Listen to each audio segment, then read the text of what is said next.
So today we will be going over 2.6 rational functions and how to identify them without the use of a graph. Prior knowledge that will be needed is the knowledge of graphing, undefined equations, and simplifying equations and polynomials.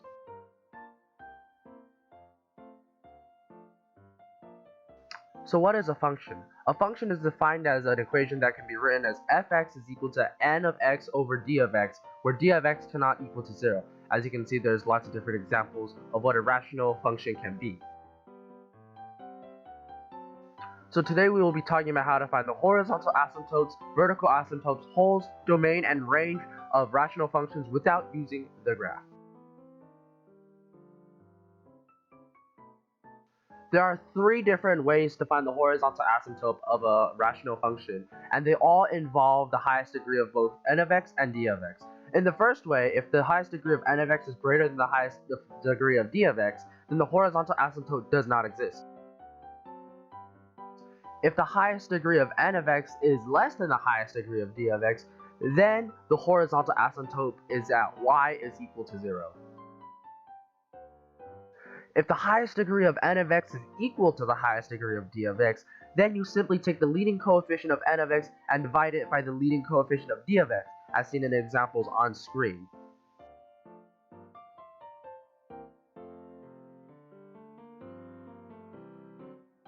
The vertical asymptotes are x values in that when they are substituted into the equation, they yield an output of does not exist, which is why nothing can exist on the vertical asymptotes. To find these vertical asymptotes, you simply have to find the roots of d of x, because that would mean d of x would equal to 0 and that would yield an undefined output. Holes are a slight variation of horizontal asymptotes. They are formed when roots of n of x can be cancelled out by roots of d of x, meaning that roots of n of x are equal to roots of d of x. To find these holes, you must first factor out the common root between n of x and d of x and create a simplified equation. Then you will solve for x of the factored root and plug it back into the simplified equation to get the y value of the hole, as seen in the example.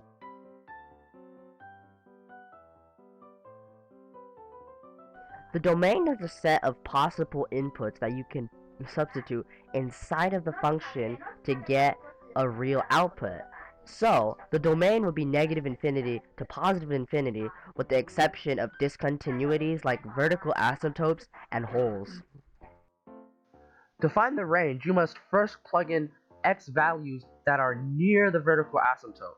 This is because near the vertical asymptote, they either turn to positive infinity or negative infinity, and they will give you the extremes of the range. Then you must test out the horizontal asymptote. To test out the horizontal asymptote, you must substitute the horizontal asymptote into the output area.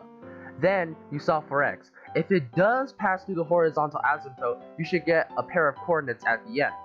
However, sometimes these coordinates will share a common x value with the hole, and in that case, it does not exist because the hole takes precedence over the point. In the example, y is equal to 2x squared plus 3x plus 1 over x squared plus 1. You can simplify that into 2x plus 1 over x minus 1 because x plus 1 is a common root for both nx and dx, so that can be factored out. So the vertical asymptote is x is equal to 1, and the horizontal asymptote is y is equal to 2. Although there would be a vertical asymptote at x is equal to negative 1, because x plus 1 could be factored out of n of x and d of x, negative 1 becomes the first half of the whole. To find the second half of the whole, we must resubstitute negative 1 back into the simplified form to get the y value, 1 over 2. So the whole is at negative 1, 1 over 2. Then we find the domain with respect to the vertical asymptote and the whole, so the domain becomes negative infinity, negative 1, negative 1, 1, 1 to infinity, and the range becomes negative infinity to 1 half, 1 half, 2, 2 to infinity, because by testing the horizontal asymptote, we can ensure that it has not been breached. In this example, fx is equal to x plus 1 over x squared plus 4x plus 3. We can further simplify that by factoring out the common root x plus 1 from nx and dx, so the simplified function becomes 1 over x plus 3. Then you can find the vertical asymptote, which is x is equal to -3, and the horizontal asymptote, y is equal to 0, because the greatest degree of d of x is greater than that of n of x.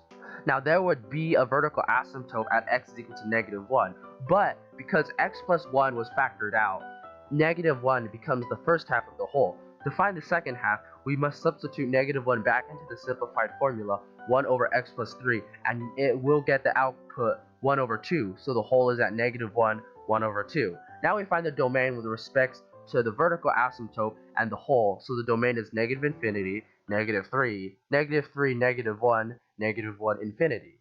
By testing out the horizontal asymptote, we can see if the horizontal asymptote has been breached. As we can see, it does get breached at the point -1, 0, but because the whole is also at that point, the point does not exist because the whole takes precedence, so the horizontal asymptote remains intact, so the range is -infinity, 0, 0, 1/2,